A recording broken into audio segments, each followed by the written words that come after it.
aos nossos participantes dessa mesa. Sejam bem-vindos à nossa 14ª Ciranda de Psicanálise e Arte. A gente vai dar início ao Fórum de Debates Estética da Existência, a Arte é Campo de Batalhas. Para começar, eu convido para a primeira apresentação, Júlio Diniz, professor da PUC-Rio, crítico, ensaísta e pesquisador do CNPq e decano do Centro de Tecnologia e Ciências Humanas da PUC.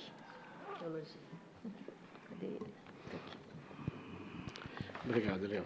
Bom, boa tarde a todas, a todos. Eu tive hoje a felicidade de dar bom dia a todo mundo, às 9 da manhã, quando nós começamos o trabalho, e depois de um trabalho, de um dia longo, que junta com uma semana longa, né, a gente chega nessa última mesa. Queria agradecer o convite, é o terceiro seguido. Queria agradecer à sociedade, queria agradecer a Tereza. Queria dizer, como das outras vezes, que eu sempre me sinto desconfortável nesse início. Eu acho que isso aqui não é o meu lugar, mas enfim. Mas vamos nessa, o desconforto faz parte dessa história. E eu fiz uma coisa curtíssima, 3 páginas, menos de 5 minutos, nunca fiz uma coisa tão rápida. Como é um fórum de debate, não é uma mesa de apresentação de papers, então é só para pelo menos jogar alguma coisa, ficou mais fácil fazer isso. Quando me veio a provocação e me veio o convite, eu já senti provocado do ano que vem, com aquela foto lá do 11 de setembro, e é sobre estética da existência, arte e campo de batalhas. E eu fiquei pensando primeiro a partir de algumas pistas e traços dados pelo próprio encontro. O primeiro é essa reflexão sobre o mal-estar da cultura e, obviamente, pensar a cultura contemporânea. O segundo é sobre esses lugares do desejo e a possível inflexão de novos projetos utópicos. E eu tive a oportunidade de falar isso hoje de manhã, eu queria ressaltar à tarde, neste lugar muito difícil e complicado para nós todos, que é o lugar da cidade do Rio de Janeiro, do estado do Rio de Janeiro no Brasil, hoje. E esse mal-estar, para mim, é muito mais acentuado. E, principalmente, essa necessidade de rediscutir a questão dos lugares de fala das utopias e dos desejos. E me fizeram uma provocação, uma pergunta para um livro que era sobre a questão da crença, no que acreditar, no que podemos positivar no mundo contemporâneo. E eu fiz esse texto que é dividido em 4 partes, muito sintético, que se chama 4 motivos para crer no pós-moderno. Perdão, no pós-humano. Mas é de propósito. O primeiro, quem introduz é Fernando Pessoa, o segundo é Mário de Andrade, o terceiro é a Clarice e o quarto é o Drummond. Número 1, diz Pessoa: como todos, não creio no que creio. Talvez possa morrer por esse ideal. Mas enquanto não morro, falo e leio. Crer, para mim, é sempre desconfiar.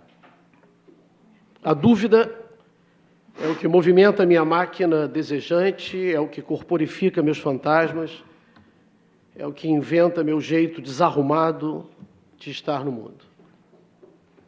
Antes de ter uma resposta ou explicação racional para as coisas da vida, me determino com perguntas, questionamentos, lugares de espera. A interrogação me é mais cara hoje que o ponto final. Sou um professor que não sabe organizar um programa de curso com rigidez, que não obedece ao conteúdo programático estabelecido, que não consegue caminhar em linha reta. Desisti de buscar sentido para livros, discos, quadros, filmes, instalações, performances, etc, etc, etc, etc. Quero agora o lugar potente da matéria que faz da arte memória viva. Poderia chamar esse lugar de afetos, de tremor da língua. Meus textos querem denunciar a fala, que jamais preenche lacunas, nem completa o sentido de uma frase. O corpo de um professor de literatura é agramatical, sem sintaxe lógica, nem morfologia definida. O que eu desejo agora está na fonologia da gagueira.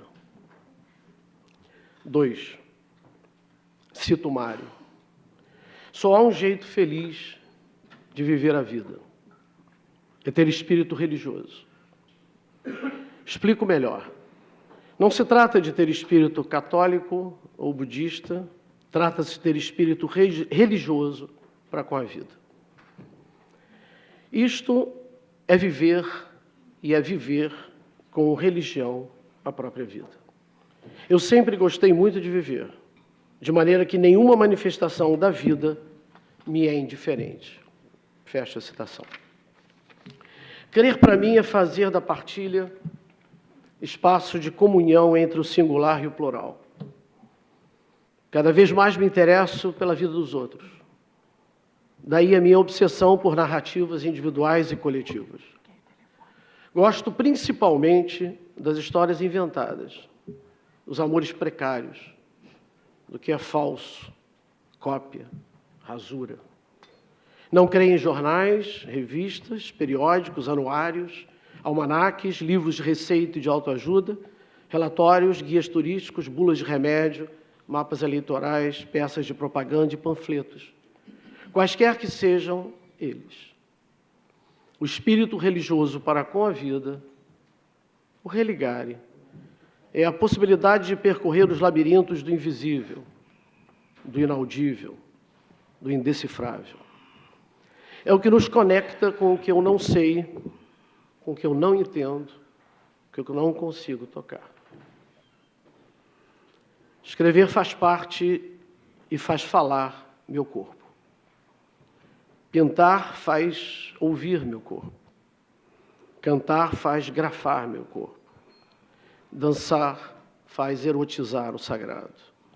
São esses gestos em direção à vida que hoje acredito ser a poesia.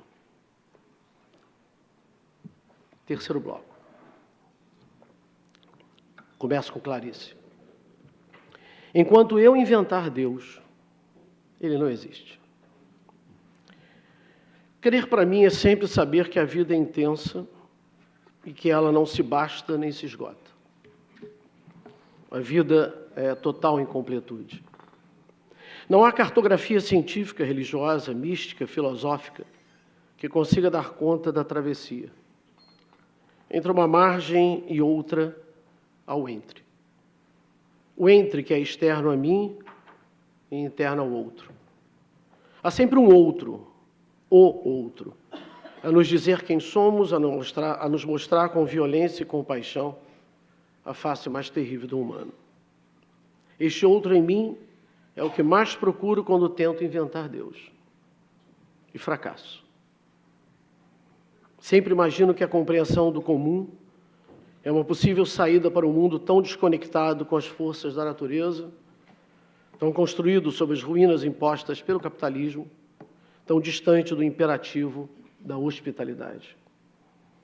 Só nos restam hospitais, presídios, hospícios, campos de refugiado, sinais claros da patologia política cultural que nos consome.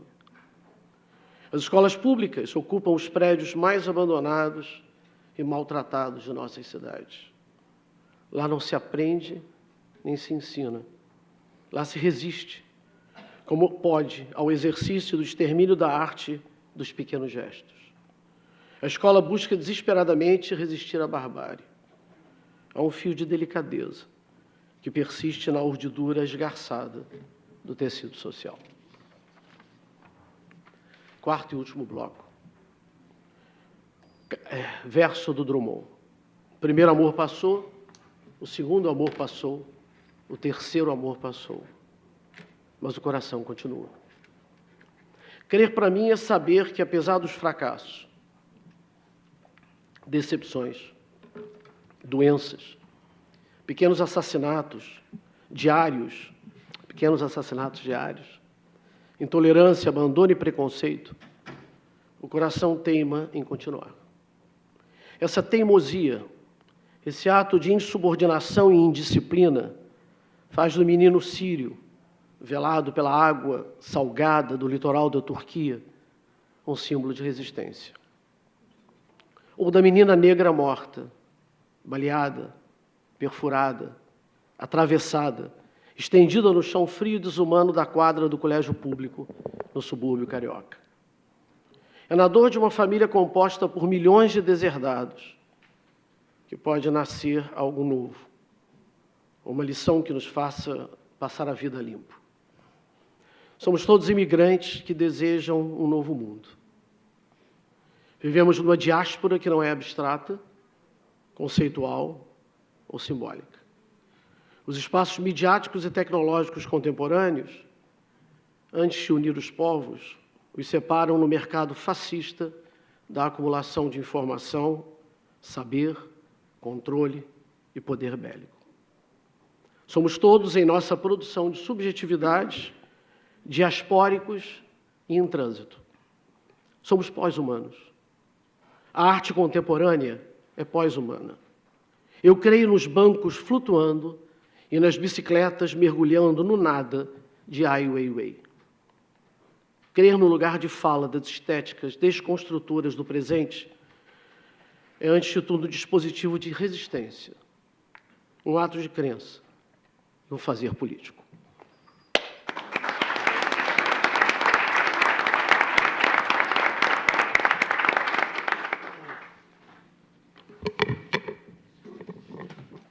Agora vamos ouvir Ieda Tuscherman, professora titular do Programa de Pós-Graduação e Pesquisa da Escola de Comunicação da UFRJ, pós-doutora pelo IRCAN, Centre Georges Pompidou, Paris. Obrigada.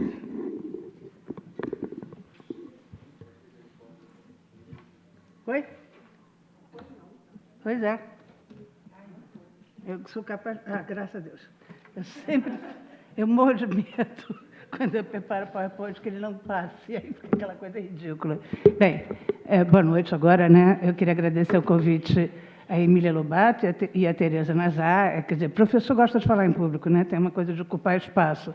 Também resistência, né, Júlia?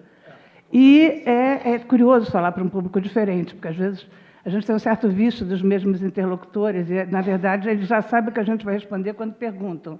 Aqui eu vou provavelmente ter algumas surpresas, espero. Né? Bom, enfim, eu quis colocar no PowerPoint também que eu coordeno um grupo chamado Imaginário Tecnológico, que é um grupo de pesquisa.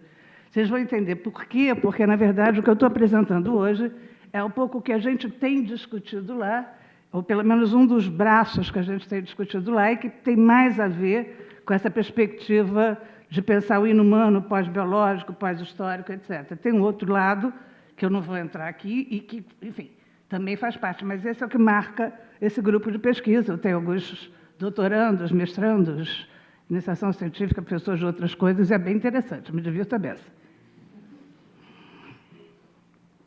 Bom, eu gosto de epígrafe.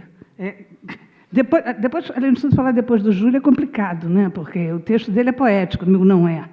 Eu até sou capaz de fazer um parecido, não tão bom, mas esse, por acaso, não é mesmo. Então, essas duas epígrafes eu usei num livro que eu escrevi chamado Breve História do Corpo e de Seus Monstros. A primeira, eu adoro Manuel de Barros, né, que diz que com pedaços de mim eu monto um ser atônito. E a segunda, que eu adoro também, é do padre Antônio Vieira, que diz: se os olhos veem com amor o que não é, tem ser. Né? Isso serve para unicórnio, mas serve também para ciborgue, dependendo da maneira como a gente for lidar com isso que a gente pensa. A base do meu grupo de pesquisa, a base quase ética, é a seguinte: não dá para ser nem tecnofóbico, nem tecnofórico. Né? Quer dizer, na verdade, o que a gente precisa é de uma relação com alguma ironia, né, e bastante crítica em relação a ela, mas não adianta, ela vai andar, né, com ou sem a gente. Então, é melhor, né, aderir criticamente. Tem um certo ceticismo irônico, que é uma expressão do Michel Foucault. Bom, eu estou definindo o entorno melhor, o contexto onde eu estou falando. Né? Então, na verdade, eu chamei em um texto antigo de sociedade biotecnológica de mercado. Vou ser bem sucinta. Biotecnológica porque, evidentemente, onde a tecnologia radicaliza mais a sua operação na gente, tem a ver com a primazia das biotecnologias. Tá? Primeiro, porque a ciência se juntou à indústria, foi um caso específico no fim da Segunda Guerra Mundial. Depois, porque existem dispositivos de visibilidade, como PET scans, ressonâncias magnéticas e tal, que, de alguma forma, confundem evidência com o saber absoluto. E, finalmente, tem as grandes promessas do projeto Genoma, da engenharia genética, etc. Não vou entrar em detalhes da questão, mas a gente sabe que, na verdade, essa sociedade biotecnológica é de mercado. A gente teve uma economia de mercado. Acho que agora é a coisa mais brava. E, nessa situação, eu posso dizer o seguinte, o próprio da sociedade biotecnológica de mercado é que ela precifica tudo. Existe preço para barriga de aluguel, existe preço para transplante, existe, tá certo? Existe um mercado que é ligado diretamente à vida. Né? Não adianta bater o pé, porque a gente de vez em quando usa, mas é preciso pensar que isso altera o que eram as condições básicas do humano. A finitude está alterada com o CTI, com tudo isso, a singularidade está completamente alterada, sexualidade reprodutiva e desejante, sambô, né? Porque, na verdade, a gente hoje pode destruir. Então, todas as condições do humano foram alteradas, o que significa dizer que é impossível você manter o humano, ou o humano da modernidade clássica. Eu tenho um pouco de receio também quando a gente generaliza o humano. O humano do Lyotard, como humano de que todo mundo está falando, é o humano que foi concebido na Idade Moderna, pós-Galileu, provavelmente no século XVII, em cima de uma excentricidade do mundo, quando Galileu descobre o infinito e Deus sai do centro, tá certo? Mas a gente não é obrigado a repetir esse modelo. Foucault tinha dito, em 65, nas Palavras e nas Coisas, que se a configuração que fez nascer o homem, tal como ele é, desaparecesse, ele desapareceria como se fosse um rosto de areia, desenhado na areia, varrido por uma onda do mar. Bom, então, na verdade, quais são as relações que essa sociedade biotecnológica que a gente tem, né, abalaram? Quais são as fronteiras que não existem mais como modos de operação de conhecimento e de prática? Natureza e artifício, orgânico e inorgânico, realidade e ficção, corpo e avatar, material e imaterial, arte e tecnologia. A gente pode dizer também, aí é mais complicado, é onde eu acho que entra mais a nossa parte crítica, né, é que essas dualidades ou essas tensões, na verdade, são operadas hoje por algoritmos. Ou seja, a nossa tecnologia hoje é uma tecnologia de algoritmo. E algoritmo não tem hermenêutica. Ou seja, o algoritmo não tem interpretação. De certa maneira, é uma dessingularização do modo de ver o mundo. Lembra, eu falei há pouco tempo que a vontade de verdade se confundia com ver. Né? Ver da evidência, e parece que a evidência significa verdade. O que, obviamente, é uma construção cultural e não é nada que seja efetivamente válido. Ah, eu esqueci de dizer só uma coisa. Volta lá, desculpa.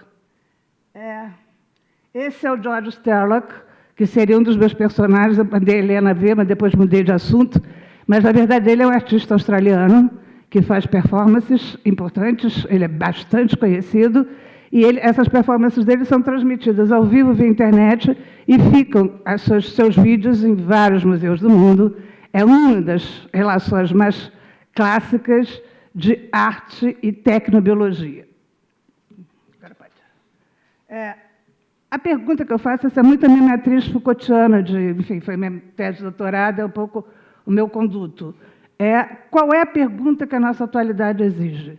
Né? O que está entendendo? Quer dizer, a gente está achando que não é o que a gente queria, não, de certa maneira, a gente não tem mais referência, né, para poder compreender o que está acontecendo, mas, de qualquer maneira, existem perguntas que precisam ser feitas. É muito mais difícil fazer uma pergunta do que encontrar uma resposta, né? E o problema é exatamente descobrir qual é a pergunta que nos inclui. Então, eu pensei em propor duas perguntas, né? Até que ponto podemos nos transformar e continuar humanos? E essa é do Sloterdijk, basicamente na obra dele inteira. E a outra, uma citação linda do Michel Serres, que diz o seguinte: será que os nossos poderes, nossos saberes estão à altura dos nossos poderes? Ou seja, né, nós vamos saber usar e garantir, né, o uso concreta e coerente do que está disponível para a gente, a sugestão não é minha, do Sloterdijk, ele fala de uma antropotecnologia como uma ciência a ser fundada, ou seja, uma ciência que, em vez de pensar o homem fora, né, da sua relação com a tecnologia, pense o homem no universo da tecnologia.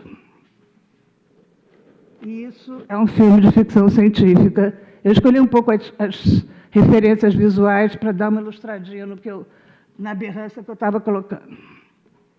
Bom, falando de humano, pós-humano, inumano, pós-biológico, essa frase eu uso para não ser tecnofóbica. Não é frase, é uma citação do Nietzsche, não assim falava Zaratustra, que diz o seguinte: o que é grande no homem é que ele é uma ponte e não um fim. O que pode ser amado no homem é que ele é um passar e um sucumbir.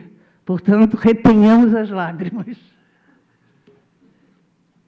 Pode passar, obrigada. Bom, passando disso, o que eu quis pensar para essa situação específica, a mesa era uma mesa de arte, eu entrei numa mesa e saí pela outra, então a minha fala passa um pouco pelos dois lados. Mas, enfim, pensando nessa questão que a gente ia tematizar a relação de arte aqui, né, eu me propus a pensar um pouco dois canais, ou dois case study, para pensar a relação arte e biotecnologia. Eu frisei que era o que eu estava trabalhando desde o início. Então, a primeira é a Orlano. Vocês já ouviram falar dela?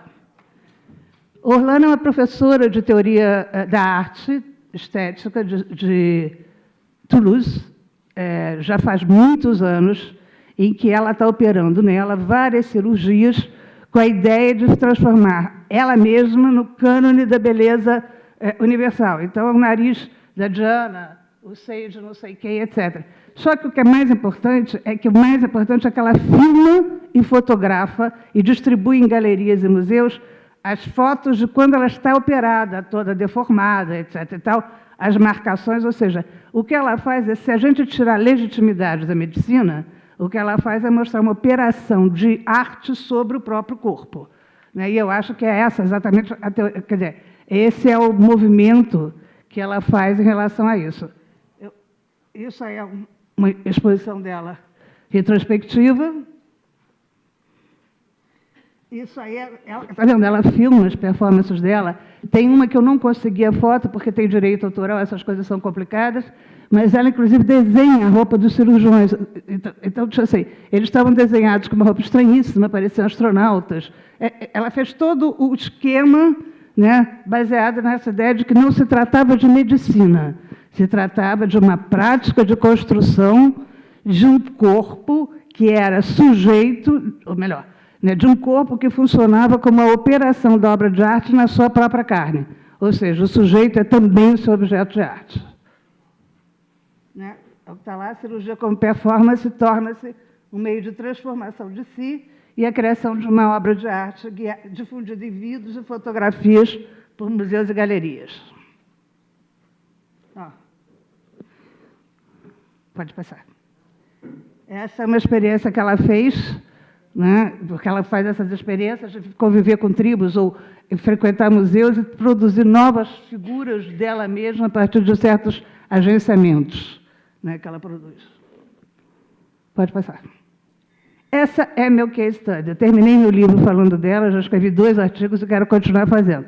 Eu fui apresentada ela em 1998, isso mesmo. Um aluno meu, de pós-graduação, que era designer, foi a um congresso e encontrou esta peça.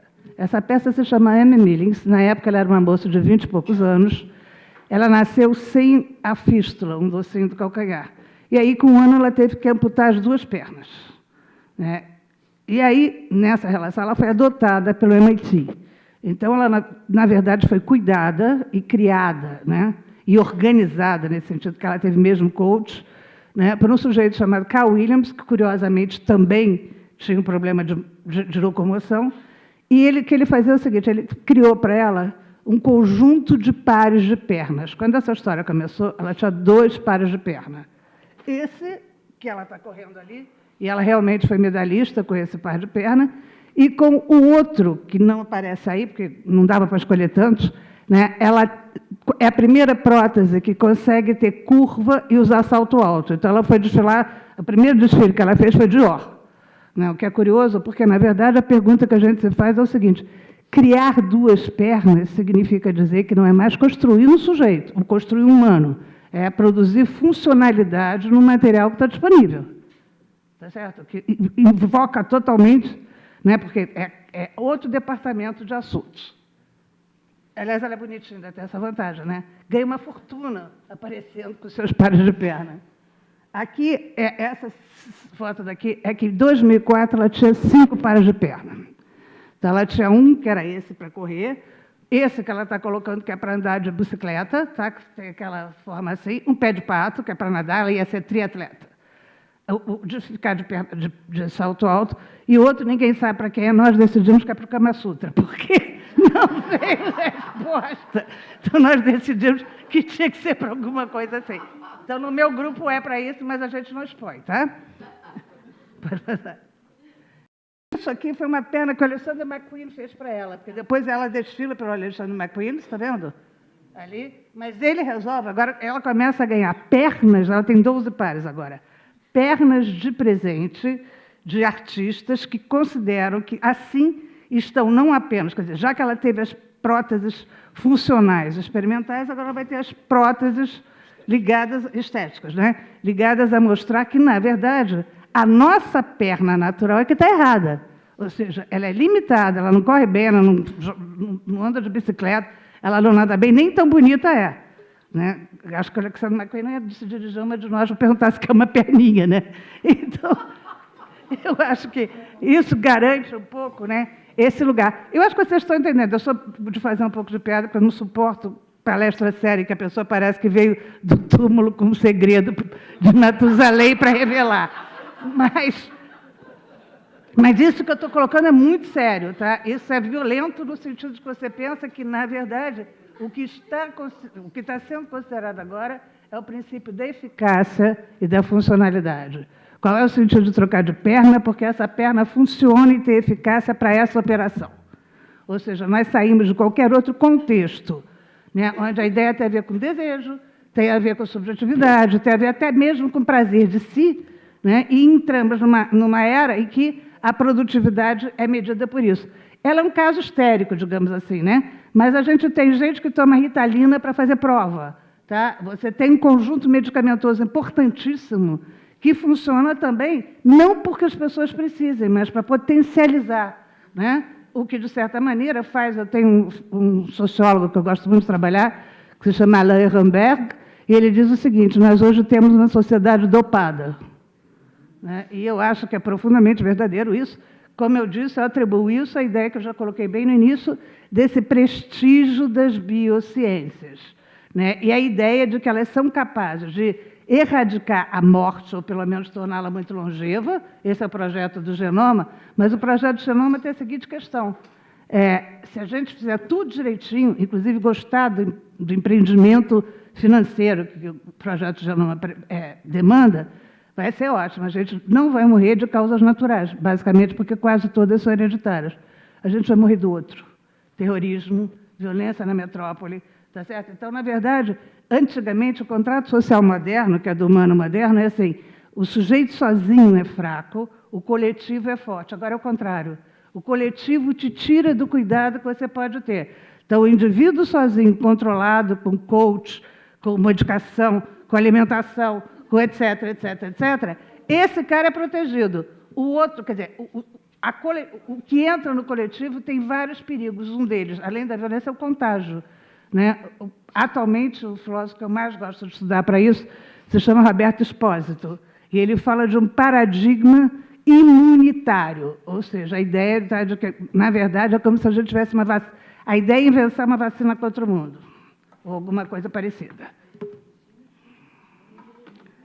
Essa é outra cena dela. Aí é o Matthew Barney, que é um grande fotógrafo de exposição e tal, que quer dizer, aproveita essas experiências estéticas que ela estava fazendo, e aí ela deixa de ser a moça funcional, a moça que usa uma perna para desfilar, ela passa a ser modelo de um explorador que eu estou falando no bom sentido, tá? De um fotógrafo que fica explorando as possibilidades de cruzamento do humano com o animal e do humano com a tecnologia. Essa frase dela é bem legal. Perguntaram para ela, porque eu contei, né, que foi o Carl Williams que fez a perna dela, e além de um bioceramista do MIT, enfim, ela foi adotada pela universidade. O Carl Williams, que foi quem fez as pernas funcionais dela, dizia que se Carl Lewis perdesse as pernas, ele faria ele correr mais rápido. Vocês sabem que Carl Lewis foi velocista, né? Hoje seria o Bolt, e ele diria a mesma coisa. E ela, quando foi entrevistada, nesse congresso de design, disse o seguinte, né, a gente pensa no disable, né, pessoa que não tem pernas, enfim, é uma tragédia, uma coisa ruim. Ela disse assim, se eu não tivesse nascido como nasci, eu seria uma moça comum do meio oeste americano, medíocre e sem graça. Como eu nasci assim, eu virei uma star system. Então, na verdade, o que eu quero mostrar é o seguinte, que até o corpo é uma espécie de prova, tá, do sistema, ou melhor, né, da explosão do sistema tecnológico, né, no sentido de que ele interfere também nessa relação que a gente pensou sempre como vida e como arte, né, sem deixar de lado o fato de que essas coisas não desapareceram. Acho que elas agora estão muito complicadas, complicado é dobrar com, né, muito complicadas com esses novos investimentos. Agora convido Rosana Colbines, professora do Departamento de Letras e do Programa de Pós-Graduação em Literatura, Cultura e Contemporaneidade da PUC Rio e pesquisadora do CNPq. Obrigada. Boa noite, os resistentes que ficam até tarde. É uma alegria estar aqui hoje, também falando de casa, né, do meu lugar de trabalho, mas também com desconforto, não falando para os meus alunos, né? Mas muito feliz de estar aqui e poder pensar em voz alta sobre cenas, situações incômodas e para as quais eu ainda não sei bem o que dizer, né? Então, tomo essa oportunidade também de, como um ensaio, com o risco que isso tem, né? Mas antes eu queria realmente agradecer o convite da Escola Lacaniana, a gentileza da Miriam, do Alexandre, durante aí todo o processo, e muito especialmente a Tereza Nazar, que lá em meados de junho me mandou uma mensagem muito afetuosa, uma mensagem convite para estar aqui hoje, relembrando também os nossos encontros aqui na PUC, né, em sala de aula, num curso que tocava também a questão do inumano, né, tangencialmente, mas estava lá. E uma semana depois que Tereza me fez o convite por e-mail, eu vinha dirigindo de carro para a PUC de manhã, como eu sempre faço, ouvindo o noticiário no rádio. E naquela manhã, 26 de junho, o noticiário foi interrompido para divulgar um áudio que estava acontecendo em tempo real, estava sendo gravado em tempo real e logo chegou ao rádio e estava sendo gravado de dentro da creche municipal Emília da Fonseca, na Praça Seca, na zona oeste do Rio de Janeiro. Dura 1 minuto e 20 segundos e era tão intolerável ouvir aquilo que, de alguma maneira, a minha fala hoje busca pensar, né, o que há de intolerável nessa escuta e em que medida o campo da arte pode ajudar a gente a enfrentar essa cena.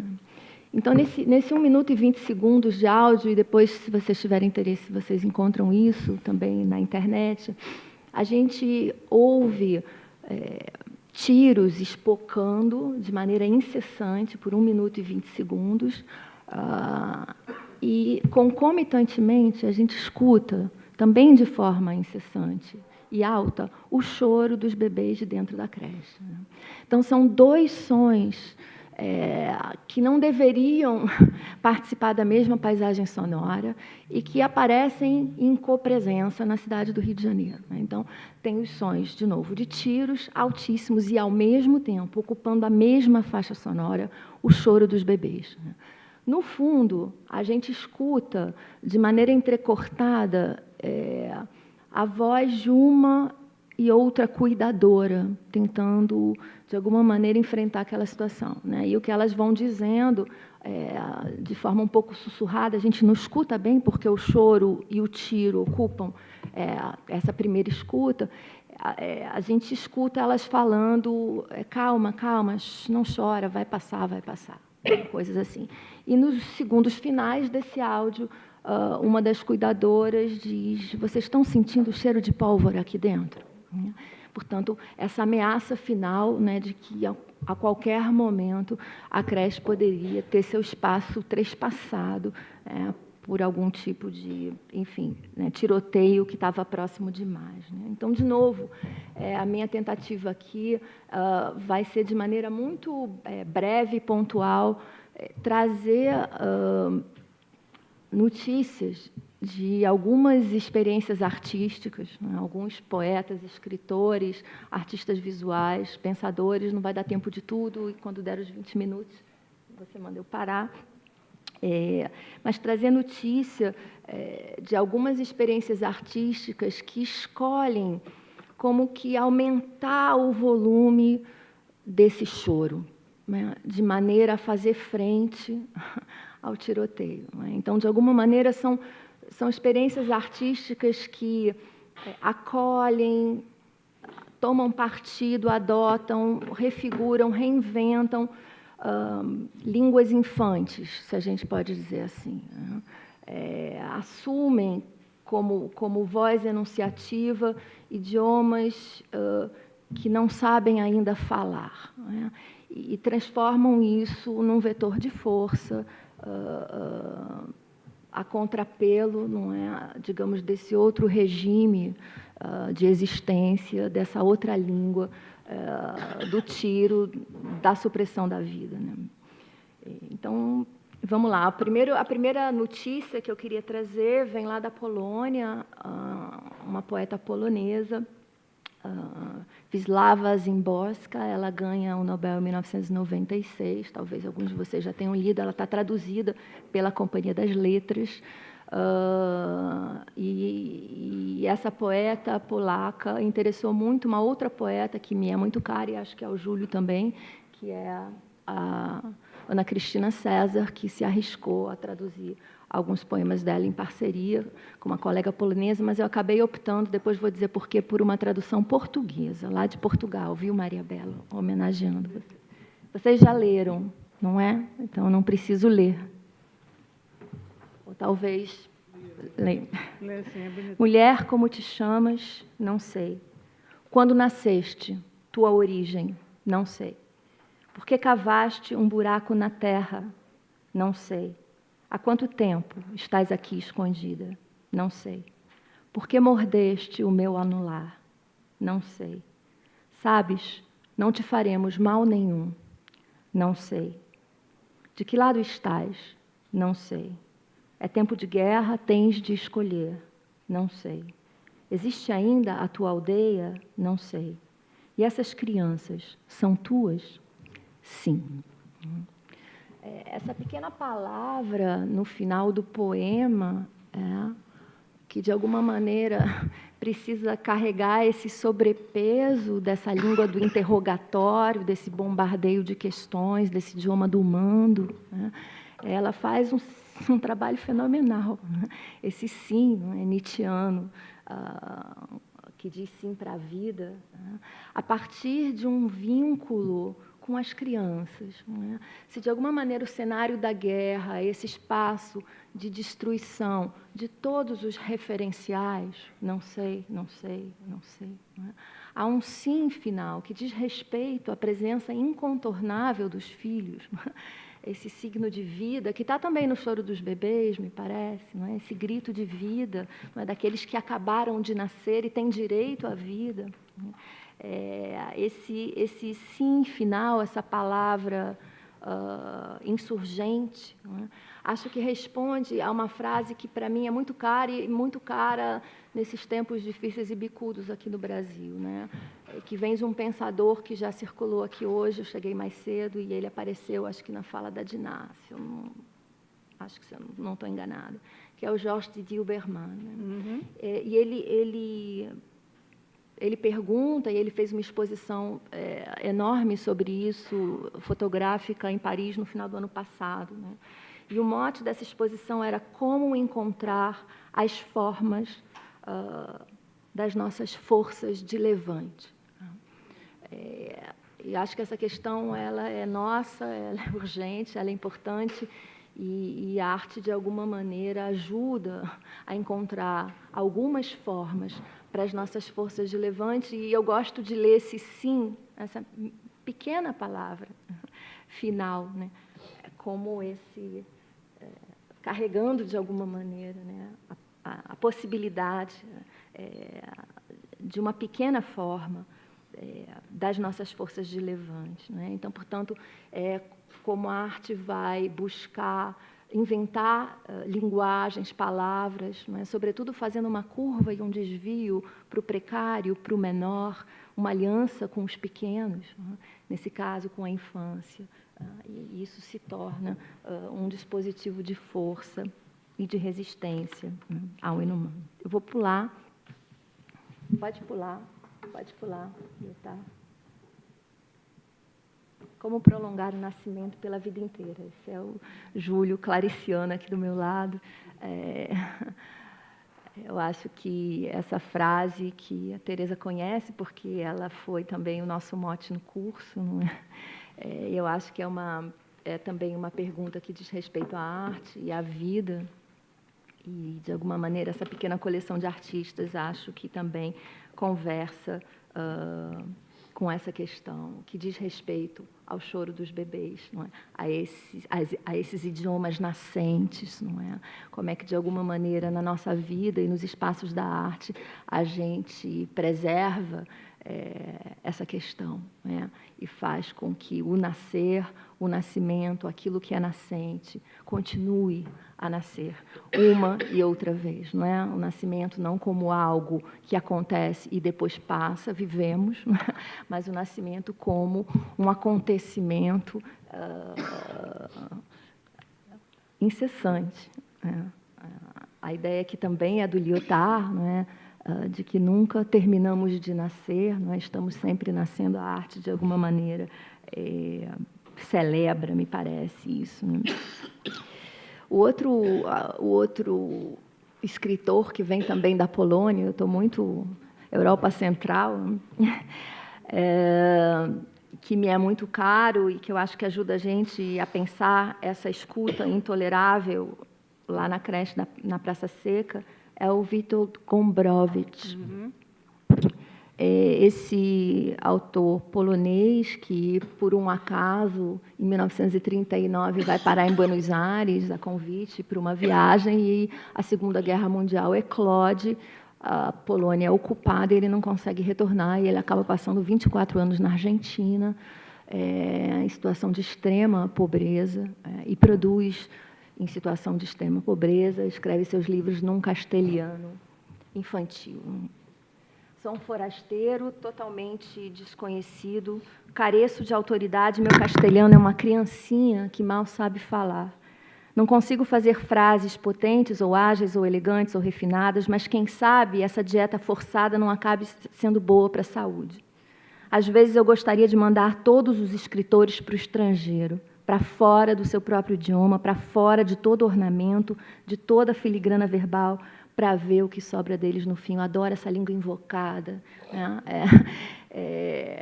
Tem aí um afeto interessante, raivoso, né? Que, de novo, faz aliança com a infância, nesse lugar de um campo de jogo, de um campo de pesquisas de linguagem, não é, em que o nascer é de fato o vetor de criação e de força, né? Acho interessante pensar de novo, não é, essa escolha que o Gombrowicz faz de uma língua imatura, flertando sempre com a afasia, uma língua que acolhe e admite e ousa, né, não saber o que dizer, né, sobre as coisas, admite o silêncio, e o Ricardo Piglia, que é outro escritor argentino admirável, não é, vai definir a escrita do Gombrowicz como uma escrita despossessa, né? A despossessão como, de fato, a condição mesma dessa escrita se fazer. Não é? Eu acho isso admirável. Eu estou confiando muito na força dos próprios poemas, não é? E na força também da descrição, quase uma paráfrase do que se dá, né? Tentando não sobreinterpretar. A outra notícia, e vocês talvez conheçam, é o trabalho do Dennis Oppenheim, lá da década de 70. Isso, na verdade, é um vídeo que eu não fui esperta tecnologicamente para saber colocar isso aqui, então ficou chapado como fotografia. Mas o Oppenheim fez uma série de experimentos com seu filho Eric, dessa ordem, não é? Na verdade, é um vídeo, são 2 vídeos que correm em paralelo, é uma instalação, num deles o pai, né, desenha nas costas do filho, e o filho replica na parede aquilo que está sentindo, não é? Portanto, uma tradução, numa espécie de escrita, desenho de estímulos sensórios na pele, no corpo, e no outro vídeo que corre paralelamente, a situação é ao avesso. É o filho que desenha nas costas do pai, que então tenta replicar o desenho que está aqui. Se você passar mais um, Miriam, tem esse outro tipo de experimento também, não é? Que é um filho e o pai desenhando simultaneamente um nas costas do outro, numa espécie de caligrafia compartilhada, não é? Mas acho também interessante, né, como uma outra espécie de aliança com a infância, não é? Nesse lugar de produção de zonas de passagem mesmo, não é? De atravessamentos, de pais para filhos e de filhos para pais, não é? Essa questão da transferência afetiva, corporal, simbólica, num regime de mutualidade, não é? E não num regime de herança, enfim, geracional. Não é? Então, esse lugar da reciprocidade me parece interessante aqui como experiência. Um outro trabalho bacana é da Rochelle Costi, não sei se vocês conhecem, acho que ela é uma das maiores fotógrafas contemporâneas brasileiras, ela é do Sul, e é bonito, né, porque a gente não sabe o que a gente está vendo. Né? Então, essa perplexidade interessa, não é? O Rancière vai dizer que uma das forças da arte é justamente essa indecidibilidade, não é, do efeito, uma arte que não antecipa os seus sentidos, nem os seus efeitos, é uma arte viva, não é, que opera. E aqui há essa pausa, né, o que vemos, e o que aconteceu aqui foi que Rochelle, a fotógrafa, essa moça sentada aqui à esquerda, foi visitar a sua escola de infância em Caxias do Sul, levando a sua filha Lola, de 7 anos, com ela. E a filha, então, pega a câmera da mãe, posiciona a mãe numa carteira escolar dessa sala da escola da infância e tira uma foto. Só que no momento de revelar a foto, a Rochelle se dá conta de que aquela película já havia sido exposta antes, né? Em fotos que ela, Rochelle, havia tirado da sua filha Lola, numa tarde de brincadeiras e fantasias. Não é? E, portanto, por uma obra do acaso, serendipidade, né? Essas duas infâncias se encontram, de alguma maneira, na mesma paisagem, na mesma imagem. Não é? Essa possibilidade também, de novo, né? Com uma aliança com a mão esquerda da infância, né? Que tira a foto de qualquer jeito, num filme já usado, produzia muitos tempos num só tempo, não é? Que é também algo que acho que interessa. E, por fim, a última notícia, recentíssima, não sei se vocês tiveram a oportunidade de ver aqui na nossa esquina, no Mar, a exposição interessante, viva, empolgante, da Rivane, uma artista importante também, contemporânea, brasileira, mineira. E aqui a aliança com a infância é de outra ordem, não da ordem familiar do acaso, mas um projeto financiado para o qual ela ganhou uma bolsa sueca, se eu não me engano. É um trabalho colaborativo com 198 crianças de escolas públicas, privadas, de abrigos no Rio de Janeiro, de instituições correcionais.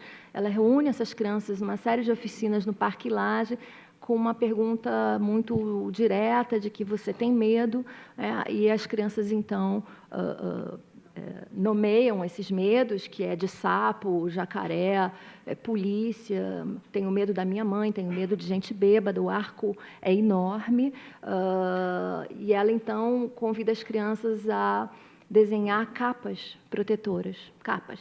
Né? É claro que as capas estão também na memória da arte brasileira. A gente pensa no Bispo do Rosário, a gente pensa nos parangolés do Oiticica, enfim, na Laura Lima, mais recente, no cabelo. Tem muita gente que trabalha com essa ideia da vestimenta, não é? Então ela recupera um pouco, conversa um pouco com essa memória também da arte brasileira, e as crianças desenham capas protetoras como anteparos dos seus temores. Essas capas que as crianças desenham, elas vão ser confeccionadas pela artista em parceria com um designer de moda e depois com a ajuda de alguém que vai fazer a expografia disso e vai pendurar essas imagens. Se você puder passar, Miriam, só. Vai pendurar essas capas no mar. Né? Elas agora pertencem ao museu, elas foram doadas para o museu, e ao entrar na exposição, você também, como visitante, poderia vestir essas capas. Não é? Então, de alguma maneira, tem muitas camadas colaborativas aí, mas acho interessante pensar que em nenhum momento você tem embaixo das capas a menção de autoria. Essa capa foi pensada ou desenhada pela criança tal, de nome tal. Não é? E no início isso me incomodou um pouco, não é? Retirar das crianças essa autoria, mas de fato tem uma força muito grande na criação dessa subjetividade coletiva, mais elástica, trespassada, não é? Em que aquela capa partiu do desenho de uma criança, ela foi manuseada pela artista, depois por outra pessoa, e aquele medo é o medo de quem veste a capa no momento que entra na exposição, e, portanto, de novo, a tessitura de uma linguagem, não é, e de uma materialidade mais elástica, mais ampliada, enfim, que também me pareceu interessante trazer como notícia. Né? Tá chato isso? Assim? De jeito nenhum. Eu já estou acabando.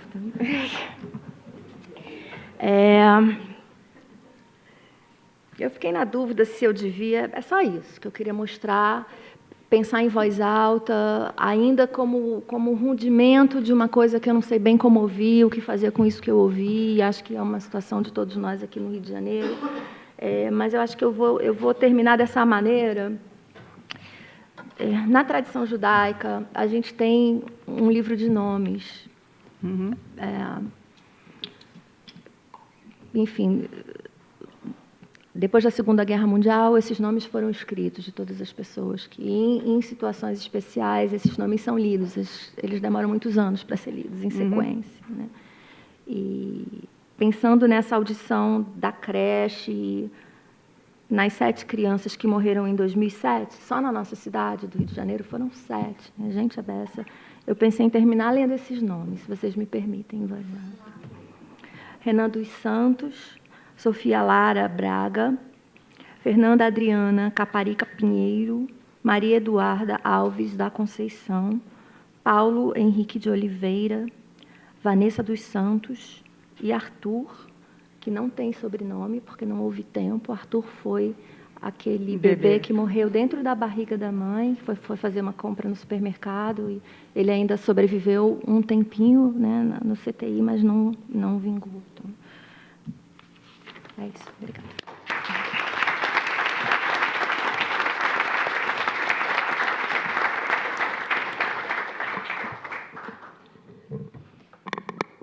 Agora, obrigada por enquanto aos 3.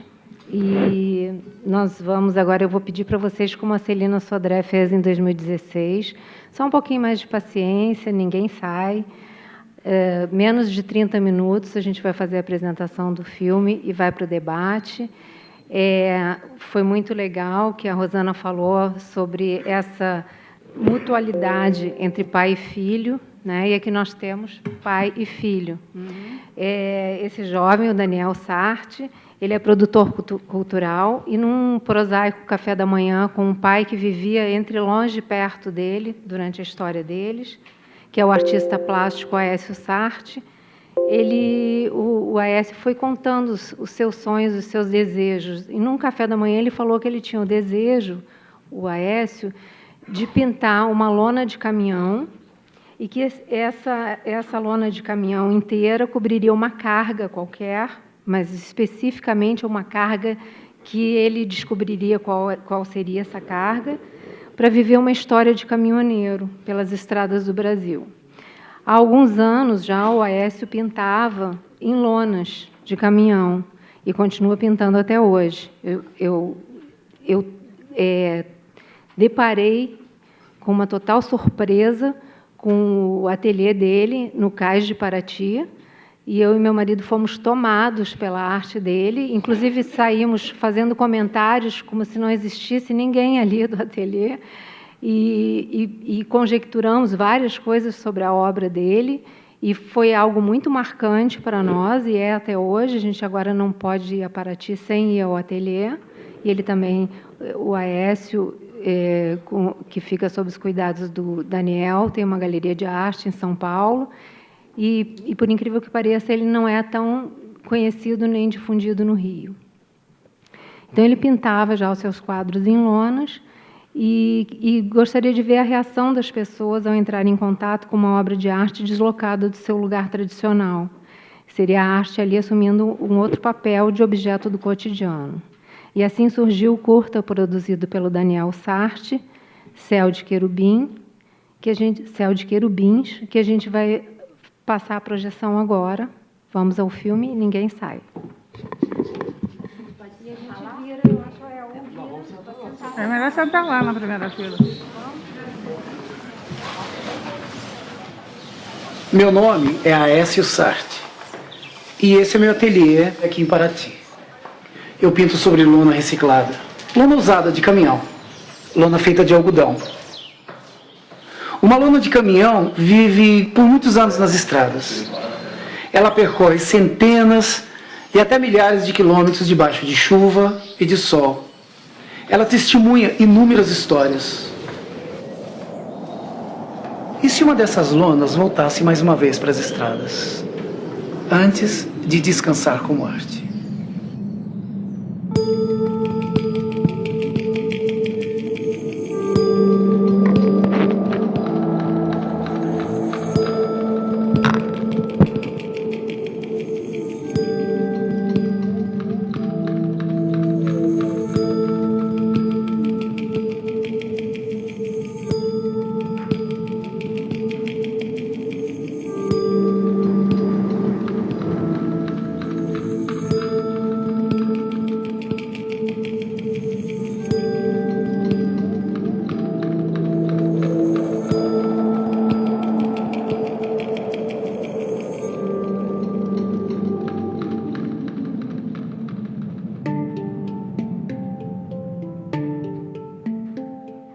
Esse projeto tinha que ser iniciado em um lugar especial.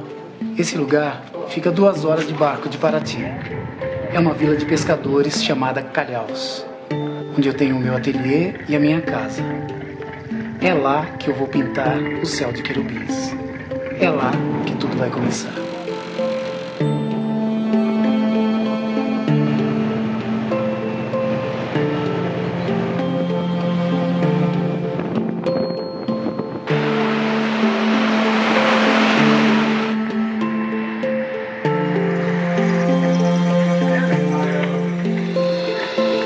São 4 metros, então aqui a gente fica com 60. Já.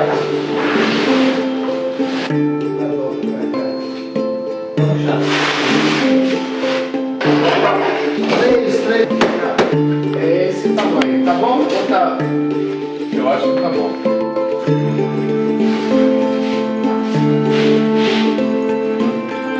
Agora eu vou ver as proporções, senão vai trazer o carvão mineral, eu vou fazer o desenho com o carvão mineral.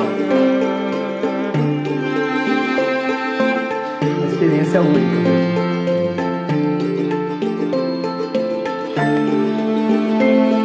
emblema dessa pintura é a fé. A fé das pessoas que a Lona encontra pelo caminho, dos caminhoneiros que passam muitos perigos nas estradas, mas que seguem com muita força e muita fé na vida.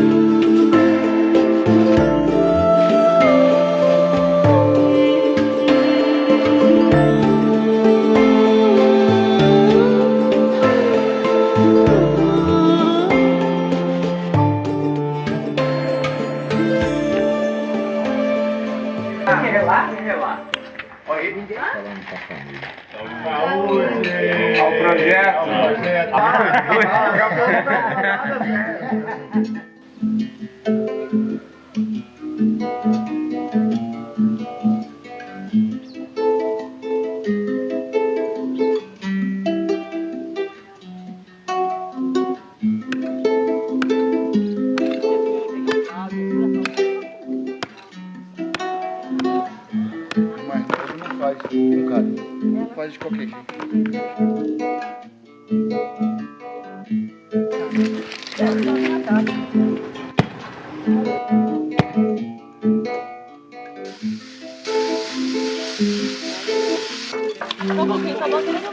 Demora lá ou não? Aí, segunda sala.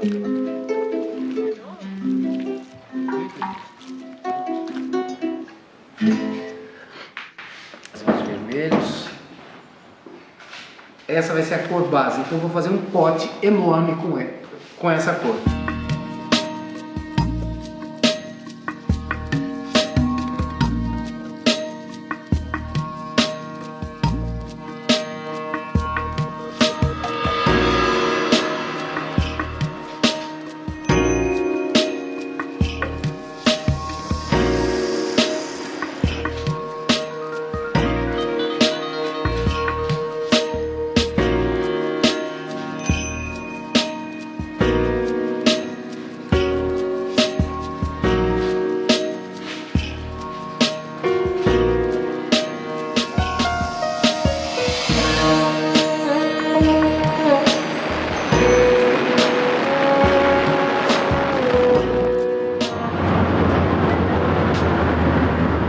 Conhece malhada de areia? Malhada de areia? Eu vou reto aqui. Cordeiros, milhos, Tá. aí vocês voltam.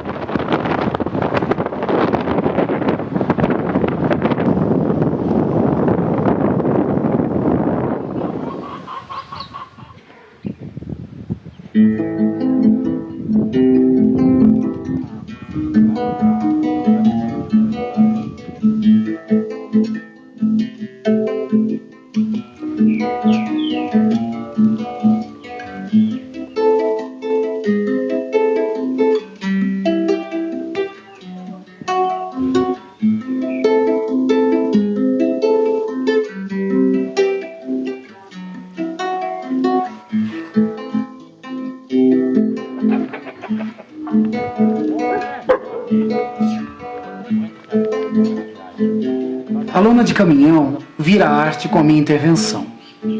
Os potes de barro do sertão nascem arte. Mas logo que eles nascem, recebem uma função bem prática, dada a dureza da vida no sertão do Brasil.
E malhada de areia é pouca casinha, assim, é bem pouquinho. Povoado pequeno. Já pra sair do lado tem uma serra, aí você entra. Você semana eu vou a parte que tem a igreja, aí você Tá sobe. bom, é só subir, né? Só subir aí. Então tá.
Atravessa e passa à esquerda. Passa aí. Tem um rio ali?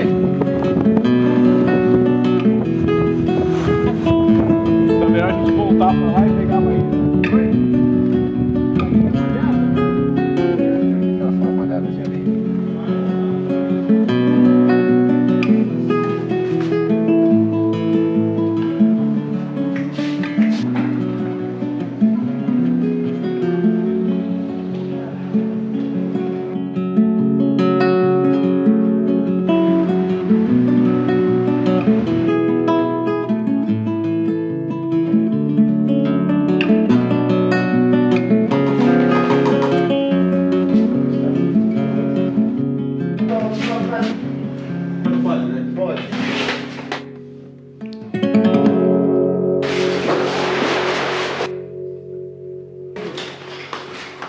A gente desce e vai se organizando lá. Tem aqui no Japão.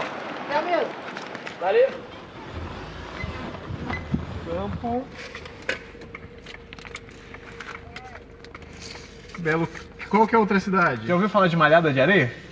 Não. Deve ser lá dentro. Então tá bom. Eu tô indo lá com a região que fica lá perto, aí eu indico pra você. Olha os que eu fiz.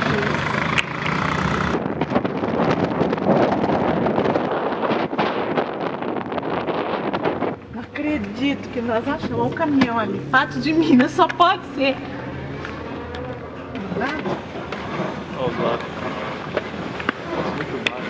Olá! Você é o que é do caminhão? É. Tá. Daniel, que o cara mais famoso do cinema. Beleza? Tudo bem você? Beleza. Você que é o Valdir? Você é o cara mais comentado. Bem, senhor. Beleza. Essa é a Rosângela, é minha mãe, eu sou filho do Aécio. Prazer. Opa, Geraldo. Daniel, tudo bem? Prazer. Você viaja também com eles? Sou motorista. Ah. Agora. Vamos.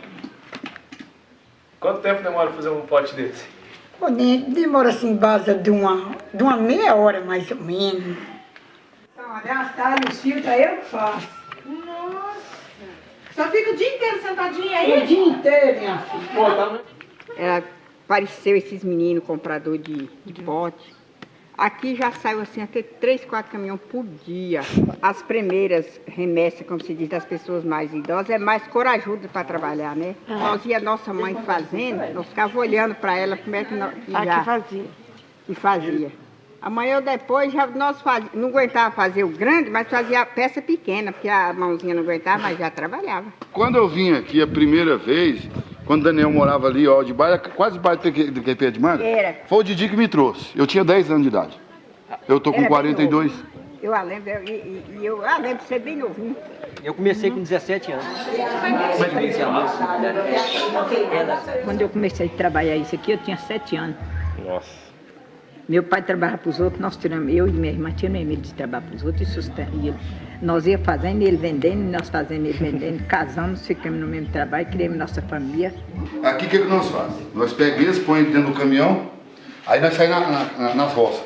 Já dá um pote novo, a troco do velho. E eles usam esses potes para guardar o quê? Água. É. E deixa mais fresquinha a água.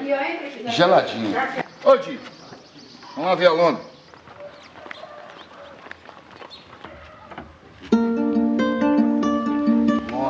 Você é doido, ele comprou a melhor lona que tem. Eu achei que ele ia. Cuidado dela, só tá deitada na porta.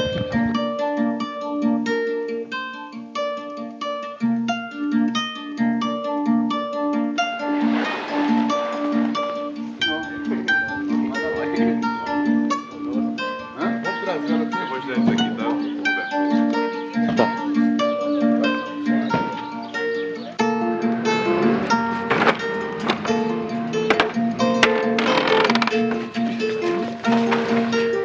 O encontro da lona com os potes de barro representa um momento de transição. Representa a alteração das funções das coisas.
Opa, você mora aí?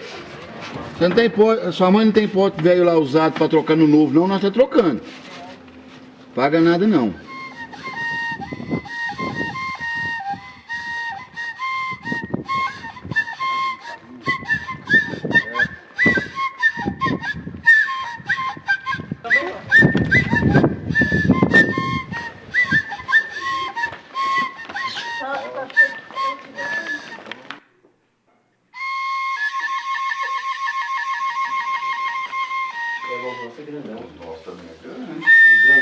Ela deixou por lá onde ela tá, que é uma mulher doente, não tem? Ela já falou assim, troca o pote lá pra minha mãe. Vai lá e troca o pote, ela viu lá, os potes estão desse tamanho, ó.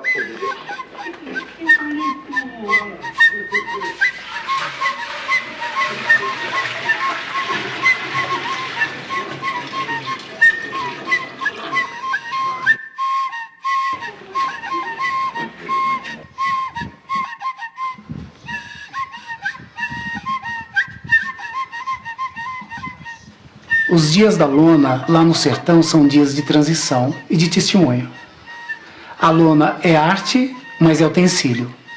Os potes são utensílios virando outra coisa. O novo toma o lugar do velho, mas o velho vira uma coisa nova.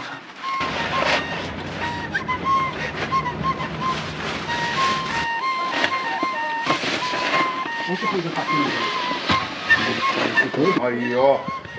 Bem bonzinho, pra tomar água. A lona e os potes vão viver nessa transição juntos. Ambos testemunham o que passa à sua volta. Paralelamente, o céu de querubins está ali, representando a fé.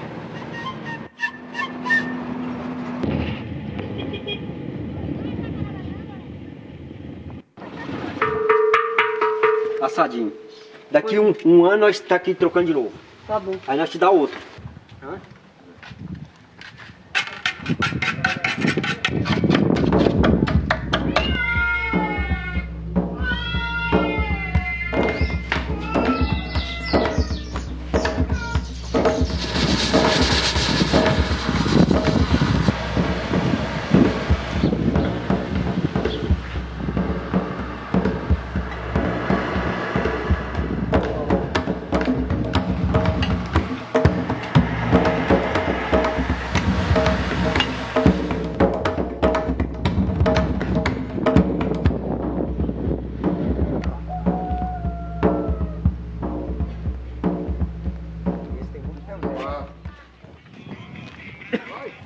Nós temos que procurar um lugar mais cedo para a gente acampar, para não se escurecer é ruim.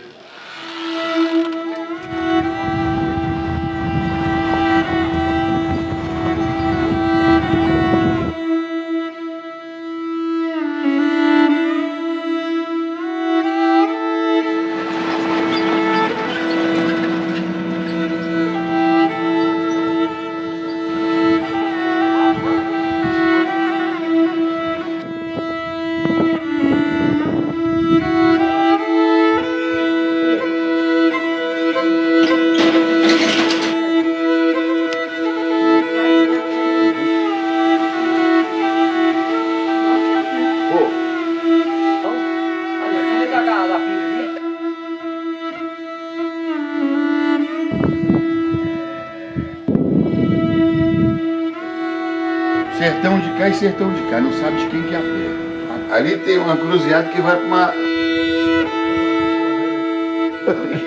Olha aí, ó.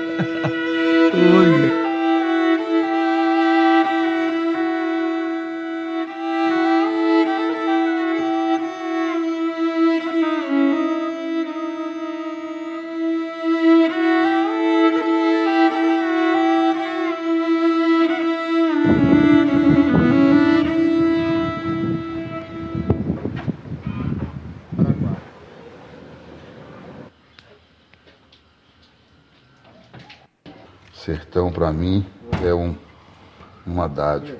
Na roça é tranquilo, você vê uma vaquinha, um pássaro. Ô, rapaz, é bom demais. As pessoas mais humildes.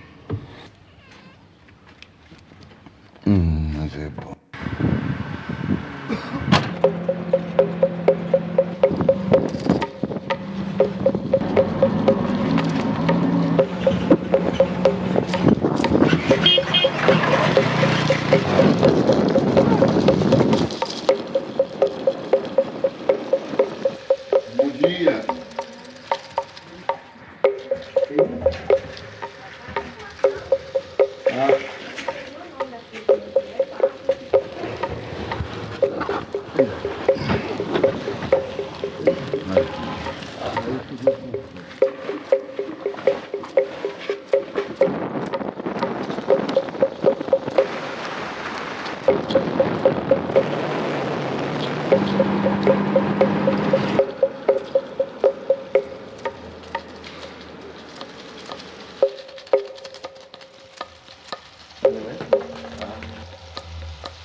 Os potes de barro, assim como a lona, passam por um ciclo de anos com esse significado de utensílio.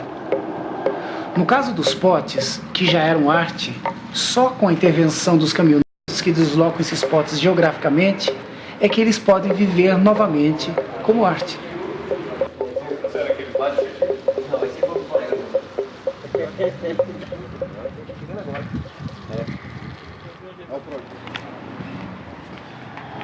Aqui, ó.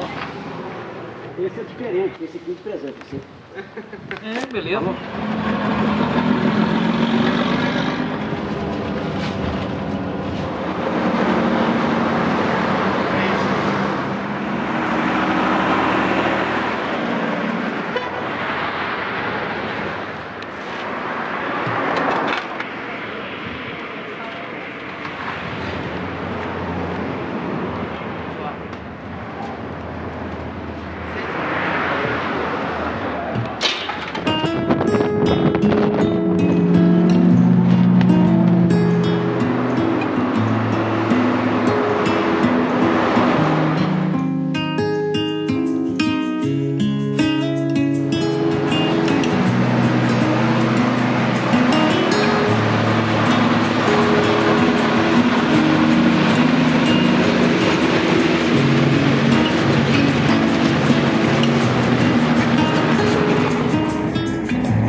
chama a bota. Aí, meu amigo. Entrego, meu amigo. Obrigado, né? Entregue. Pensei que você fosse acabar com a minha lona, meu amigo. Não, mas está intacta. Ó, Graças a Deus. Os querubins te protegeram, né? Amém. E aí, meu amigo? E aí, Valdir, como é que você tá? Tranquilo, beleza. Todo de verde, de esperança. Ah, legal. Bem-vindos a Paraty. Obrigado. Desculpa a maré, mas eu não consegui impedir. Bom, a sua lona tá aí, já vamos entregar ela. Isso. É isso.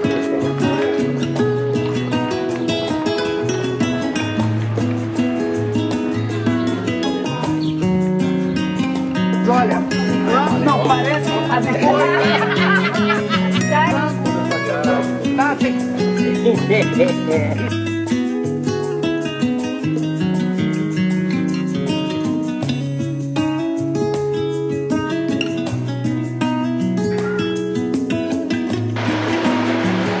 Agora essa lona, como todos os meus quadros, vai descansar como arte. Mas uma arte que viu a rotina dos caminhoneiros, viu a vida nas mais distantes comunidades. Uma arte que viu o Brasil.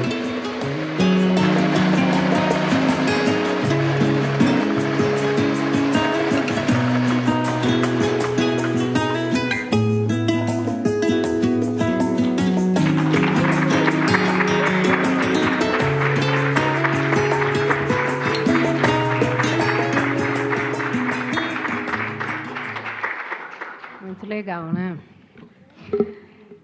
É bem difícil para mim promover algo de um debate nessa mesa, por tudo que foi trazido, principalmente pelas meninas. Mas eu vou tentar aqui articular algumas coisas e depois eu passo para vocês. Eu acho que aqui, nesse momento, principalmente na apresentação da Ieda e da Rosana, e também do Júlio, a gente chegou a trazer o centro da questão que é dessa ciranda, e eu trouxe um trecho da apresentação da ciranda, que é: a arte é um campo de batalha no qual o homem luta para se reinventar, para deixar sua marca, indo ao encontro do que está no cerne do seu desejo, esse vazio que nele é inumano.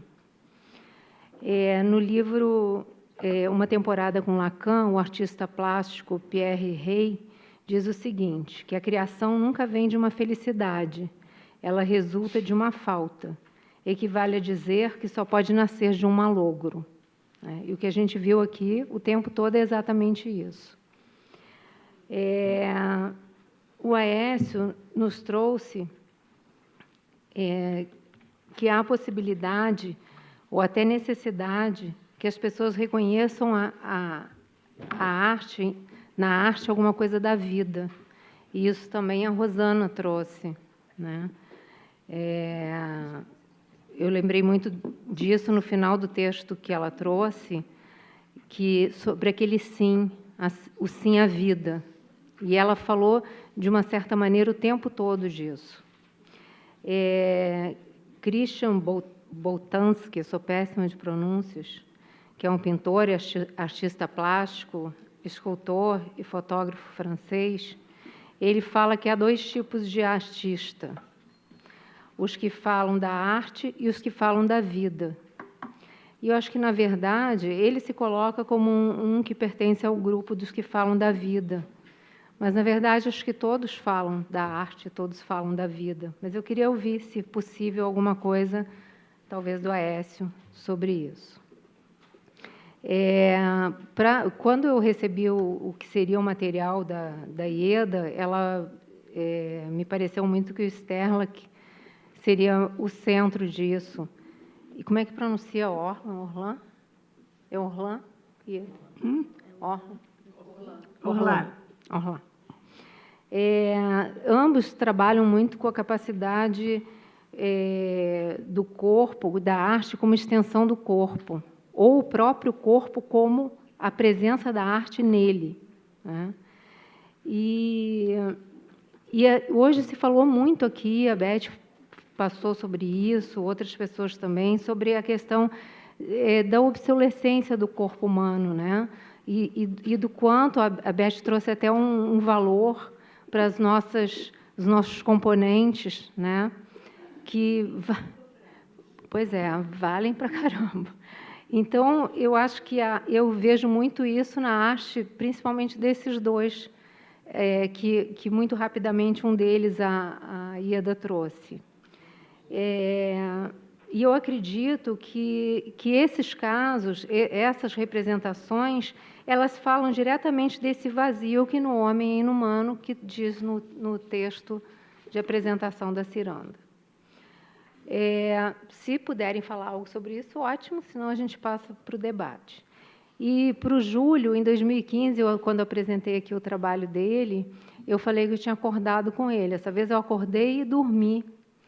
E o texto dele me arrebatou muito, como sempre. E eu vou fazer só uns recortes, Júlio, se você puder falar algo sobre isso, porque também me remeteram a outras coisas que foram tratadas aqui na ciranda hoje. Crer, para mim, é fazer da partilha espaço de comunhão entre o singular e o plural. Isso hoje no texto, na apresentação da Ana Kiefer, ela fala muito disso, né? De quanto a gente está conseguindo fazer algo ou não, plural das nossas singularidades. Eu, pelo menos, fiz essa leitura, ouvi isso. E um outro trecho é na dor de uma família composta por milhões de deserdados que pode nascer algo novo, uma lição que nos faça passar a vida limpo. Somos todos imigrantes que desejam um novo mundo. E o trabalho da Rosana também acrescenta muito a isso, e essa é a minha leitura, pode não ser a leitura de mais ninguém. E também me remeteu ao trabalho especificamente da Ana Kiefer. E que ela fala sobre o nosso desejo de um mundo novo, e que encontra nesse momento, a gente encontra um impasse pela insuficiência das nossas ferramentas, para que a gente possa transformar as coisas que nós já estamos vendo, tocando, em algo que possa gerar uma mudança, de fato, nas nossas relações entre seres que são ditos humanos. Então, passo para vocês, se alguém quiser falar alguma coisa sobre isso que eu falei, senão não tem o menor problema, porque eles certamente terão perguntas. Eu queria só fazer uma diferença que eu não sei se ficou muito clara pelo que você falou agora. Quando eu falei do Stella, que muito rapidamente apresentei Orlando, eu quis deixar, acho que eu deixei mais ou menos claro, que eles fazem, na verdade, bioarte, ou seja, na verdade, eles são herdeiros da body art, e existe um enorme grau de ironia, né? Na verdade, não existe um projeto. A Ave Miles é o contrário, eu quis mostrar isso, quer dizer, seja, na verdade, o projeto é uma potencialização do corpo funcional, não se trata da mesma coisa, mesmo que o resultado seja uma pesquisa em torno, né, do que são as possibilidades do corpo humano. Acho que o que eu, na verdade, estou tentando pensar também é como é que a gente se mexe quando as fronteiras não estão fixas, quando elas deslizam de um lado para o outro. Eu sugiro o tobogã, entendeu? Pelo menos pegar um skate. Não, eu sugiro um skate de verdade, entendeu? Porque eu acho que é surfar a onda, não adianta tentar ficar com saudade da praia, entendeu? Tem que surfar a onda. O conselho é meu, não é do Deleuze.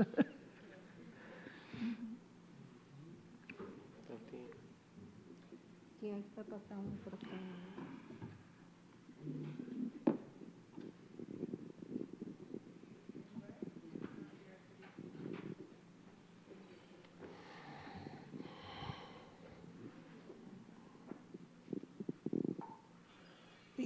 Eu achei ela muito interessante e muito comovedora, a mesa em geral, mas eu escutei, porque tem a ver com coisas que a mim me interessam, que vou apresentar amanhã, o tema que eu achei interessante que apareceu em formas diferentes, que eu anotei, mas como estou meio dormida, cheguei ontem tarde, então depois que se alguma coisa que falou Julio Diniz, que no sé quién faló, vivir religiosamente la vida, también religar, después lo de Clarice Lispector, otro en mí, ¿no? En medio de todo desastre que uno va falando, y quiero marcar el lugar, la marcación do religioso como da existência, não? Da existência em cada sujeito. Depois também, eu acho que foi Rosana que falou cómo prolongar el nacimiento por la vida entera, que es una frase de Clarice Lispector.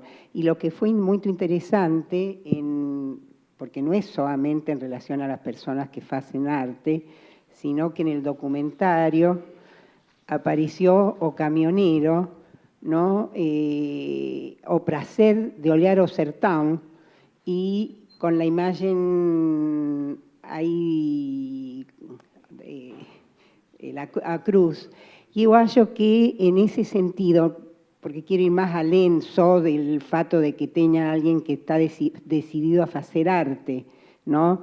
Na mesa em geral, eu acho que há uma aposta a lo que cada um pode fazer da aposta por la existência, e isso é a religiosidade que falava Diniz, que eu gostaria que não sei quem, eu fiquei nesse momento meia dormida e não me lembro quem falou essa frase. Foi Mário de Andrade. ¿Cómo? Mário de Andrade. Ah, perfecto. Bueno, es un poco de una lectura... Você quer somar? Eu só queria reunir umas coisas a partir da última intervenção da Ieda, quando ela trouxe a imagem do Deleuze do surfista, que eu acho que não dá mais para a gente ocupar o papel de halterofilista. Ou seja, não é mais o lugar de você tentar erguer o mundo, sustentar com energia esse corpo que não está mais em movimento. E essa imagem, para mim, muito potente do surfista, é exatamente você está dando uma onda, você está num lugar de deslizamento. Você está fazendo loopings, né? Looping, aquele looping que não para, que não cessa. A minha questão, inclusive, em relação ao religare, essa noção... Eu trouxe pessoas de campos completamente distintos aqui. Isso é fundamental entender. O Mário, que tem de melhor e o que tem de mais complicado. Tá? É esse lugar como processo. Quer dizer, para mim, eu vou pegar a ideia do halterofilista com a ideia da arte como fim e que tem que ter um objeto final ou apresentar alguma coisa. Eu acho que tanto, se vocês todos me permitem, tá? Na fala de nós todos aqui, a grande questão é que esse campo de batalha é um processo e não um elemento finalizado. A gente não está falando aqui... O teu caminhão continua. Você vai continuar filmando e as experiências da EME vão continuar também. Né? E as crianças vão continuar morrendo. E a gente vai continuar olhando para essas experiências e outras pessoas vão olhar para o que a gente vai apresentar. Né? Então, eu acho que a grande questão é não necrosar, né? não colocar, não cimentar essas noções da arte como lugar. Quer dizer, inumano em oposição ao humano, retomo você, Ieda, quando você fala das falsas dicotomias que aparecem ali, mas que não vão levar a campo nenhum. Por isso que eu acho que existem saídas possíveis. Não a arte como solução, como remédio, tá? Mas a arte como lugar desse processo, que a gente não está vendo mais dentro, por exemplo, no caso brasileiro, né, do processo político tradicional, né, das relações de poder. Muito menos econômica. Tá? Então, é muito menos tentar entender e fazer uma exposição, uma exibição de filmes ou a leitura de poemas, e mais entender onde esses fragmentos, esses processos, esses resíduos, né, fazem com que a gente possa crer em algo que seja diferente a partir da noção de processo. Daí, a minha crença é principalmente na arte contemporânea. E é menos das formas tradicionais de entender essa relação entre arte e sociedade. Desculpe, posso dar uma parte na tua fala?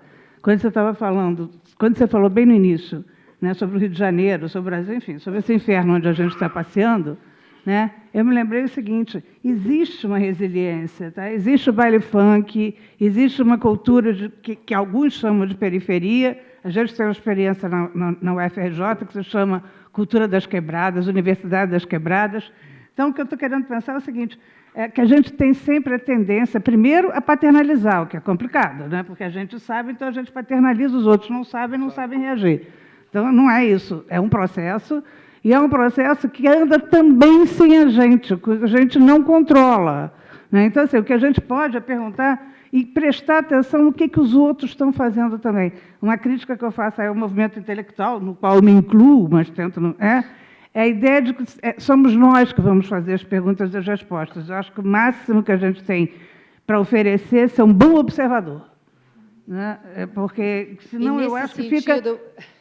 Não é que eu ia entrar na discussão para falar um pouco da posição do analista, que ele tem que sair desse lugar confortável do seu consultório e, efetivamente, se dispor a escutar o que está no mundo. Claro. E porque a posição de desejo que nos interessa é, certamente, aí vai um pouco na direção do que o Júlio trouxe aqui para a gente, é uma posição de resistência, né?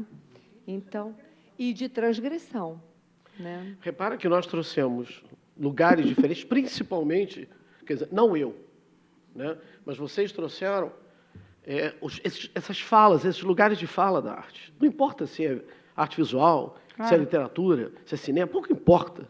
Né? Se é bariátrica, não importa isso. Tá?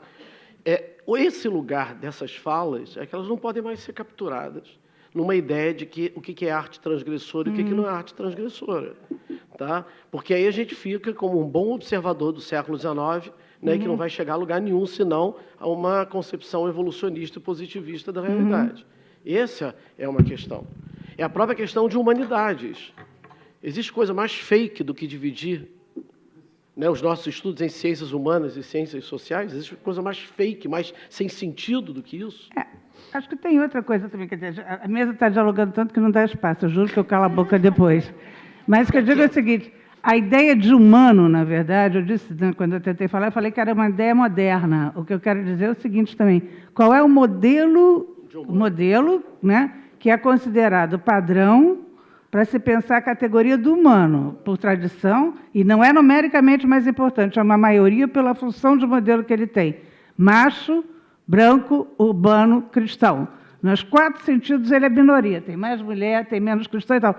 Mas são esses olhares que se consideram os olhares que são capazes de dar conta das respostas que são internadas. E então, você me permite mais um? É o grafocentrismo, quer dizer, está no campo da escrita e dentro de uma tradição né, ocidental. Pois é, exatamente. É isso.